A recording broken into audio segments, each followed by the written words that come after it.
Je me présente, Paulo Antonio Lopez, j'ai la responsabilité de la filière ressources humaines au sein du département formation continue depuis 2020.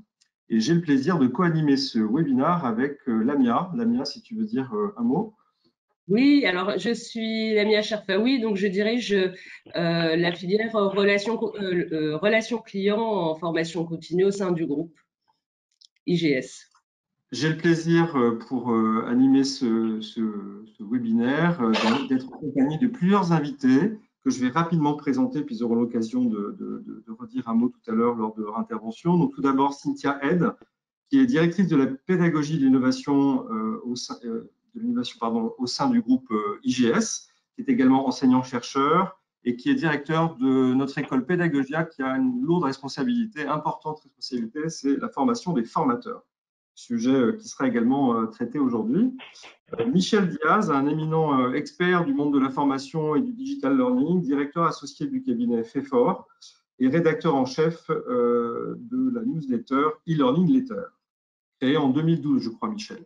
Donc, déjà, il y a une dizaine d'années qui nous donnera pas mal de visibilité sur l'évolution de ce domaine. Loïc Alain, directeur de la formation et du développement des compétences pour Derichebourg Multiservices, et qui a également en charge une mission très spécifique puisqu'il est ambassadeur de la diversité au sein du groupe Derichebourg et qui nous parlera de formation au sein de son entreprise. Et Vincent Gaillaguet, directeur du développement des talents et des dirigeants chez Engie, qui nous fait le plaisir également d'être là. Et donc, ces deux personnes témoigneront de leur vécu de la crise et des perspectives en matière de formation pour 2020 et peut-être au-delà. Sans transition, je vous propose de passer au vif du sujet. Digital learning, présentiel, distanciel, à quoi ressemblera la formation de demain? On commence à peu près toutes nos intros par nous vivons une période sans précédent qui nous bouleverse tant au plan personnel que professionnel, qui change notre manière de vivre, qui change notre manière de travailler, qui change notre manière de communiquer et qui change notre manière de se former avec quelque chose qui est commun à tous, c'est qu'on vit pour la première fois peut-être, certainement, un changement contraint à l'échelle planétaire. Et il s'impose à nous.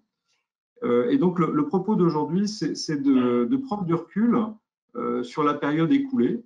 Qu'est-ce que ce changement contraint a généré en termes de pratiques d'apprentissage, de développement des compétences, donc derrière un écran qui fait écran mais qui nous interconnecte quand même. Comment on l'a vécu et comment on a pris de cette séquence en matière de formation.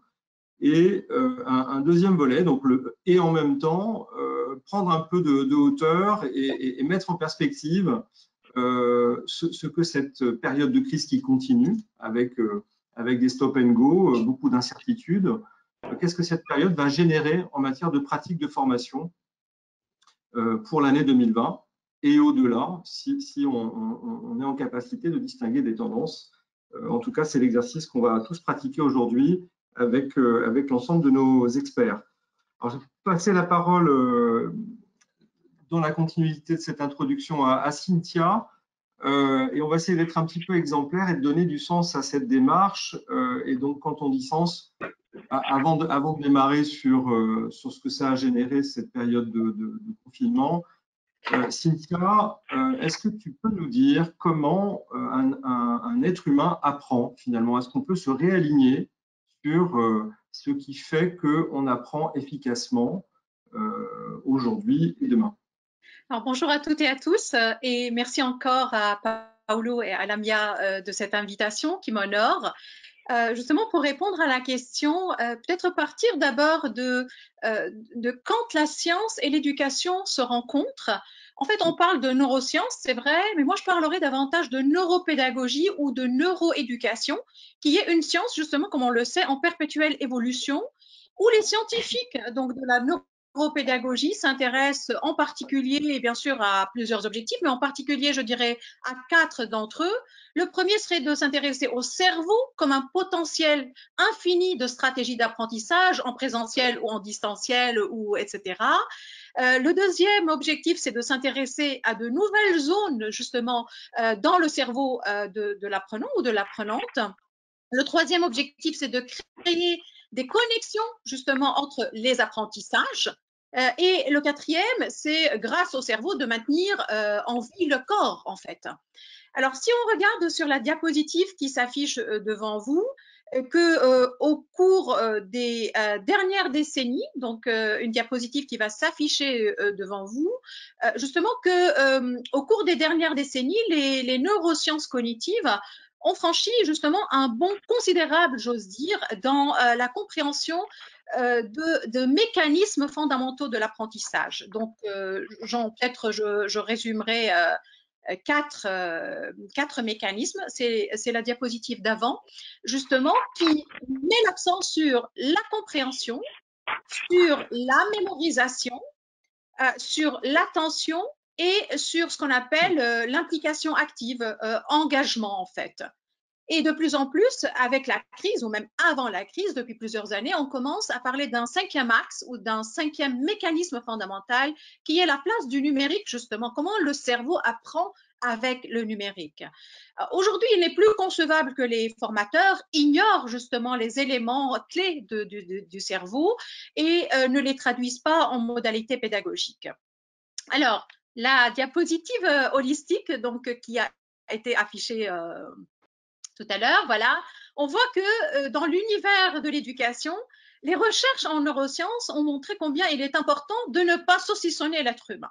Donc, et justement de parler d'une approche plus holistique qu'on appelle l'approche des 3C, donc le cœur, le corps et le cerveau, mais aussi de parler de l'importance de la variabilité du cerveau de l'apprenant. Donc, si on prend ces 3C là, la diapositive suivante montre justement, elle cible les réseaux de reconnaissance du cerveau. C'est le quoi, justement, qui s'affiche devant vous. Le quoi de l'apprentissage, c'est ce qu'on appelle le volet cognitif, donc tout ce qui est rattaché, j'ose dire, au contenu, au savoir, aux connaissances, etc. La diapositive d'après, justement, nous montre le deuxième C, qui est le C qui incarne le corps et les mains. Donc, tout ce qui est kinesthésique, tout ce qui cible les réseaux stratégiques du cerveau, c'est le comment, en fait, de l'apprentissage. Comment j'apprends? C'est ce que on connaît tous à travers John Dewey, qui parle de learning by doing. Donc, comment est-ce qu'on appelle cet apprentissage? Donc, c'est apprendre en faisant. Mettre la lumière sur le corps, mettre la lumière sur les mains, qui sont un instrument du cerveau. Hein. On sait très bien aujourd'hui que écrire avec un crayon, c'est pas le même ancrage mémoriel qu'écrire sur justement le clavier. Donc faire l'expérience du monde par les mains, c'est justement entrer par la grande porte de notre cerveau.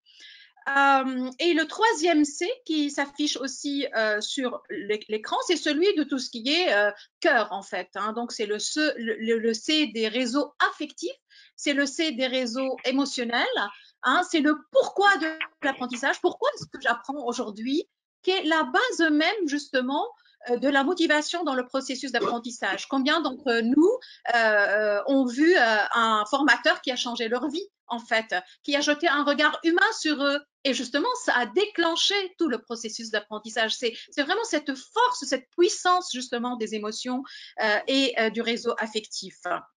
Alors, justement, ce qui est intéressant ici, c'est que quand le cerveau éprouve une émotion positive, on sait qu'il sécrète cette hormone qui est cette hormone de plaisir et donc de motivation, qui est celle de la dopamine, qui donne justement envie ou pas hein, d'apprendre.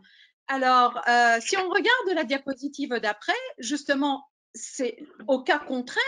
On voit que quand il y a des émotions négatives, des émotions comme le stress dans l'apprentissage, des émotions reliées à l'angoisse dans l'apprentissage, et bien justement, ça s'accumule dans le système limbique, ces émotions négatives, comme vous voyez à l'écran, et par conséquent, le cerveau bloque, il se bloque et les informations ne circulent plus au cortex préfrontal, le cortex préfrontal qui est vraiment un bijou en fait parce que c'est là où se trouve notre mémoire profonde et notre capacité de raisonner. Alors aujourd'hui, le rêve de tout formateur, c'est que justement les compétences, les connaissances, ce qu'il transmet auprès des participants puissent arriver à cette mémoire profonde. Ça veut dire qu'il y a un passage, justement, il y a un transfert dans tout ça.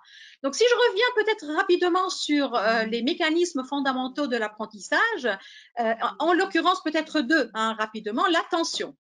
On dit que l'attention, c'est l'étincelle de la motivation.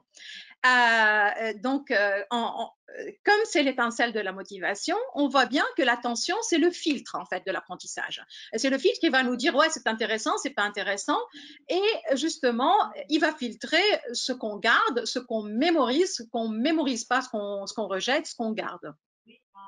Alors, justement, on regarde qu'il y a trois, si vous voulez, trois contextes, trois étapes dans l'attention. Tout d'abord, il y a l'alerte. Hein. Ensuite, je reviendrai sur ça. L'alerte, l'orientation et, en troisième lieu, la prise de décision ou le contrôle exécutif. Donc, je vous invite peut-être avec moi à faire un petit voyage dans un safari, hein, dans un pays d'Afrique de votre choix. On s'imagine, on est en voiture de safari, il fait chaud autour de nous, mais il fait doux. La terre est rouge, je vous laisse l'imaginer. Le soleil nous caresse la peau et le corps, et voilà que la voiture s'arrête. Vous regardez autour de vous et vous ne voyez aucun danger. Donc vous descendez de la voiture et voilà, vous entendez un bruit sonore fort qui ressemble à une voix d'animal. Et voilà, votre système d'alerte s'active automatiquement. Votre corps se tourne vers le bruit pour voir si c'est une menace ou pas. Donc, c'est ce qu'on appelle le système d'orientation. Vous dites, bah, si c'est un rongeur de la savane, vous pouvez continuer la balade en toute tranquillité, mais si c'est une bête sauvage, eh ben, votre système s'active encore une fois vite et vous devez prendre une décision qui vous permet de vous protéger. Si je fais justement un transfert et un parallèle de ce voyage dans la savane avec la formation. En tant que formateur, en tant que formatrice, on se pose la question de comment nos apprenants peuvent activer justement leur système d'un point de vue positif et justement les embrancher, les garder, maintenir leur attention avec nous. Voici que le formateur entre en salle de classe virtuelle cette fois-ci. Il s'affiche sur l'écran, il commence sa classe en prenant la présence et dit, voilà, notre formation d'aujourd'hui va commencer. Le cerveau des apprenants s'active, hein, donc je prends le mot apprenant dans son générique. Hein. Je sais qu'il y a des salariés, je sais qu'il y a des étudiants, il y a des alternants, etc. Mais je préfère peut-être être plus générique et je prends le terme apprenant, donc qu'il plaise ou pas, mais voilà, on comprend de quoi on parle. Et le cerveau, justement, de l'apprenant s'active immédiatement. L'alerte des apprenants s'active, le système d'orientation et la prise de décision également s'activent. Et dans leur tête se passent plusieurs données, genre ah ben je m'en fiche de ce qu'elle raconte, ou ça ne me concerne pas, ou je trouve que vraiment c'est très théorique, c'est très conceptuel, ça ne me touche pas profondément. Ou bien, ben, ce qui s'active dans la tête aussi, waouh, ça a l'air super intéressant ce qu'elle raconte. Je m'engage dans cette formation et vraiment, je m'adonne à fond dans cette formation parce que je trouve justement du plaisir, je trouve que ça me touche personnellement. Autrement dit, en tant qu'apprenant, j'active justement mon attention et il va falloir que le formateur dise intéresse les apprenants, les motive à faire justement ce voyage avec lui. D'où l'importance de recentrer vers le système d'orientation quand la tension baisse. Et heureusement que la tension baisse parce qu'on ne peut pas rester concentré tout le temps. Donc, et c'est ça la force du formateur, de pouvoir justement rappeler que recentrer justement ce système d'orientation et centrer ce système-là, le système de l'attention, sur l'apprenant. Parce que s'il est centré sur le formateur, il demeure fragile, alors que si l'attention est centrée sur l'apprenant lui-même, dans un cadre d'apprentissage actif, eh ben justement, c'est de loin une attention plus longue, une attention et une autonomie, je dirais, encouragée par l'apprenant. Donc, tout ceci est avéré grâce aux pédagogies actives qui sont puissantes, justement, et qui agissent, justement, dans la formation et qui agissent sur le cerveau. Par rapport à la mémoire, donc en parlant de ce pilier aussi qui est un fondamental dans l'apprentissage, justement, la neuropédagogie utilise des techniques de mémorisation très efficaces. Pas de plan linéaire, pas de par cœur, mais surtout focalisé sur l'analyse, sur la synthèse, sur la création, sur des compétences qui figurent justement ce qu'on appelle dans les taxonomies de processus cognitifs, dans le haut de Bloom ou dans le haut donc des taxonomies, par exemple, tracer des cartes conceptuelles, des cartes mentales, sous forme justement de ce qu'on appelle l'association des idées. Dans le jargon, on l'appelle des repères mnémotechniques. C'est justement associer des cartes conceptuelles heuristiques à des images, à des choses qui parlent en fait à chaque apprenant. Pour rattacher justement le contenu, j'ose dire, cognitif à des souvenirs, à des images personnelles. Parce que c'est prouvé, le cerveau établit des connexions plus rapides dans ce cadre-là et retient mieux les informations. Alors aussi, le cerveau a besoin d'introduire des stratégies d'autorégulation pour éviter une surcharge du cerveau, des moments variés, une diversité de modalités d'apprentissage, parce qu'on est bien d'accord aujourd'hui que le monomodal a fait ses preuves, a fait ses limites en sciences cognitives. Et pourquoi pas venir avec des interruptions musicales. On aurait pu commencer aujourd'hui notre rencontre avec des interruptions musicales, des mouvements, de l'humour quand il y a, bien sûr, il ne faut pas imiter. Moi, je ne l'ai pas, donc je ne force pas. Mais si on a ce don de l'humour, pourquoi pas ne pas l'apporter? Les défis, la gamification, les jeux, c'est vraiment précieux. Traduire le contenu aussi avec ses propres images et ses associations desquelles je vous ai parlé. Donc, toutes ces méthodes sont jugées encourageantes aujourd'hui par la recherche en neuropédagogie, mais restent aux formateurs et aux formatrices, aux scientifiques justement, de coopérer pour les mettre en pratique. Je ne sais pas s'il y a des questions par rapport au numérique. Merci beaucoup. Merci beaucoup, Cynthia. On est dans les temps. On a un grand défi, c'est la gestion du temps aujourd'hui. Merci beaucoup, c'est très clair. Moi, j'ai deux questions, Cynthia. Dans cette période qui est quand même très particulière, où on fait tout de manière contrainte, finalement. On est contraint de travailler de chez soi, on est contraint de travailler, de se former à distance, que ce soit les adultes ou les étudiants. Qu'est-ce qui fait le succès aujourd'hui des classes virtuelles et des programmes digital learning en appliquant ces principes? Qu'est-ce qui fait que ça va marcher ou qu'est-ce qui fait que ça va augmenter la charge mentale et générer du décrochage? D'accord. Et en fait, c'est vrai que tout dépend comment on veut regarder le verre. Est-ce qu'on le regarde à moitié plein ou à moitié vide? Si on prend la question qu'on est contraint déjà d'emblée, c'est vrai qu'on se met déjà dans une situation d'émotion négative.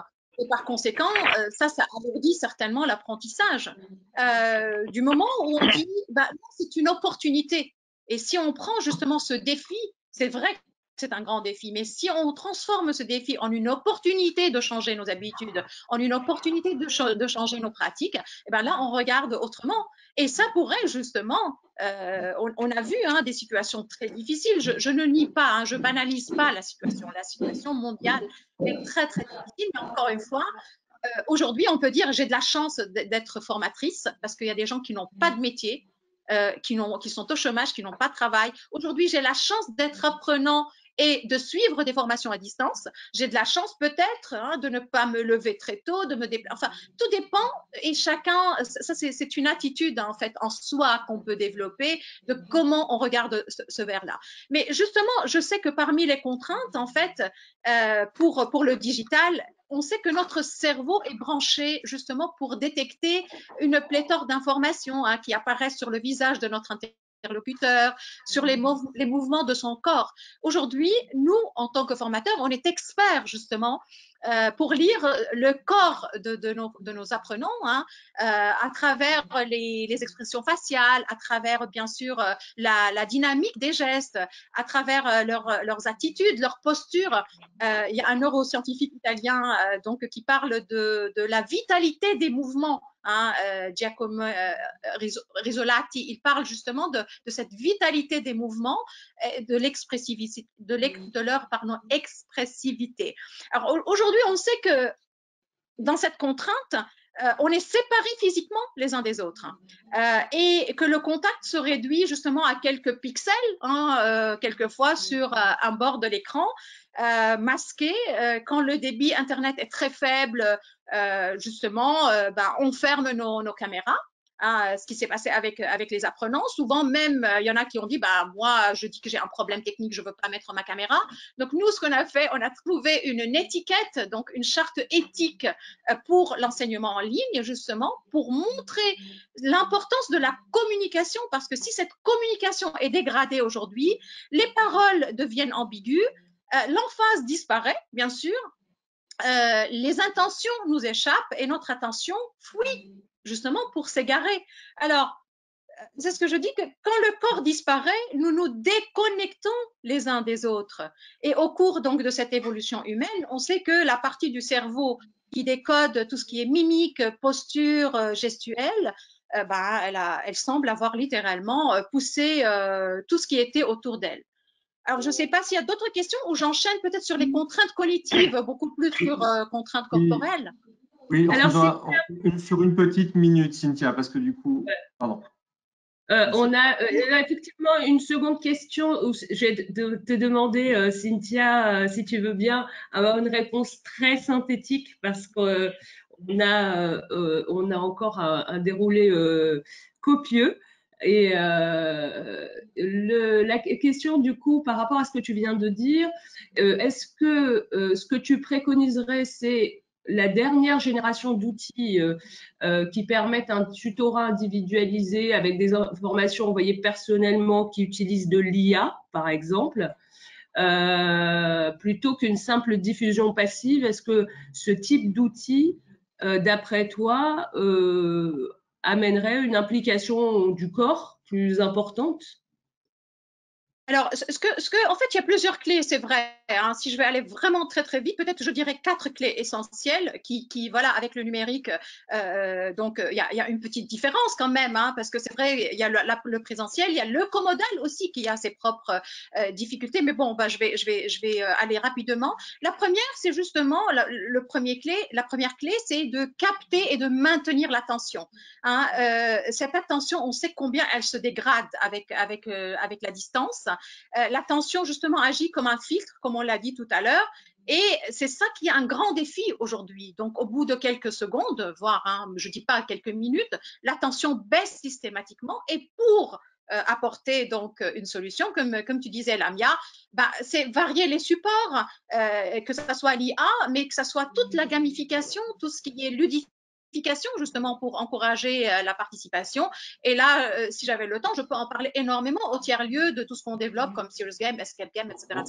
Mais la deuxième clé, justement, je n'aborderai pas du tout. La deuxième clé, c'est la scénarisation. Il faut accepter que la scénarisation avec des messages clés, donc elle diffère justement d'une scénarisation en présentiel, en commodal ou en hybride.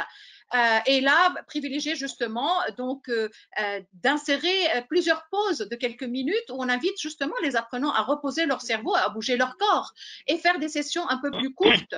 Donc, et bien sûr, justement, la troisième clé, c'est l'ancrage mémoriel. C'est tout ce qui est favoriser la création de connexions neuronales, donc en distanciel. On sait que les émotions captent justement l'attention et par ricochet consolide les connaissances. Donc tout ce qui est effet surprise pour les apprenants en ligne, justement aide à la concentration. Pourquoi pas ne pas commencer sa formation avec un grand écran, avec une musique, justement comme au cinéma, hein, et au bout d'un certain moment, quand on sent qu'on a perdu nos apprenants, varier, passer à projeter une image, une capsule vidéo, etc. Mais tout ça, il faut accepter que ça doit être scénarisé en amont, recourir au multisensoriel, le penser en amont, donc changer son ingénierie pédagogique pour justement surprendre, mais je clôture, ma dernière phrase est que quoi que ce soit, qu'on soit en comodal, qu'on soit en hybride, entièrement en ligne, parce que j'aime pas parler de la distance, quelquefois on est plus proche de nos apprenants via le numérique, via donc l'enseignement en ligne. Ma dernière phrase est, l'apprentissage pour moi est un voyage avec un compagnon de route qui est notre cerveau. Que ce voyage soit court, soit long, soit en formation initiale, soit en formation continue, qu'il soit certifiant, qualifiant, virtuel et j'en passe, ce qui compte vraiment, c'est le chemin qu'on fait et avec qui on le fait. Et je vous remercie. Merci beaucoup, Merci beaucoup, Cynthia. Merci.